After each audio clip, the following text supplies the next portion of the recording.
দাউদকান্দিতে কিন্তু এখন মজার মজার ফাস্ট ফুডের খাবার নিয়ে এসেছে ফিয়াস্তা।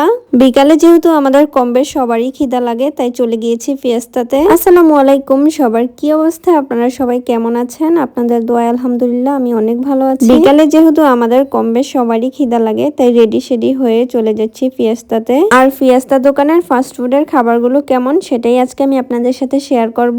তার আগে আমি দোকানের লোকেশনটা বলে দিচ্ছি। দাউদকান্দি শহীদ রিফাত শিশু পার্কের সাথেই হচ্ছে আপুর এই দোকানটা। আর দোকানের নাম হচ্ছে ফিয়াস্তা। খুবই যত্ন সহকারে পরিষ্কার পরিচ্ছন্ন ভাবে আপুরা ফাস্ট ফুডের খাবারগুলো তৈরি করে। তো যারা যারা দাউদকান্দিতে ভালো ফাস্ট ফুডের কোনো দোকান খুঁজে পাচ্ছেন না, তারা আপুর এই দোকানটা ভিজিট করতে পারে। আমার মুখে এমনিতেই কোনো রকম কোনো রুচি নেই, তবে আপুদের এই ফাস্ট ফুড আইটেম গুলো খেয়ে আমার কাছে খুবই ভালো লেগেছে। আপুর এই ছোট্ট দোকানে আপনারা কিন্তু অনেক মজার মজার খাবার পেয়ে যাবেন। মিট বক্স হতে chicken regular burger, cold coffee, lassi, আরো পেয়ে যাবেন অ্যাপেল মিল্ক শেক। আরো অনেক রকমের মজার মজার খাবার আছে, যেগুলো হচ্ছে আমার নামগুলো মনে নাই। তো আপনারা এই মজার মজার খাবারগুলো খেতে চাইলে অবশ্যই চলে যাবেন পার্কের সাথে এই ফিয়াস্তা দোকানে। আমি কিন্তু খাবারগুলো খুব মজা করে খেয়েছি। খাবারের টেস্ট ছিল একদম বেস্ট কোয়ালিটিফুল। আমি আপুর ফেসটা দেখিয়ে দিলাম যেন আপনাদের চিনতে সুবিধা হয়। তো আজকের এই ভিডিওটা এই পর্যন্তই। সবাই ভালো থাকবেন, দেখা হচ্ছে অন্য একটা নিউ ভিডিওতে। আল্লাহ হাফেজ, বাই বাই এন্ড টাটা।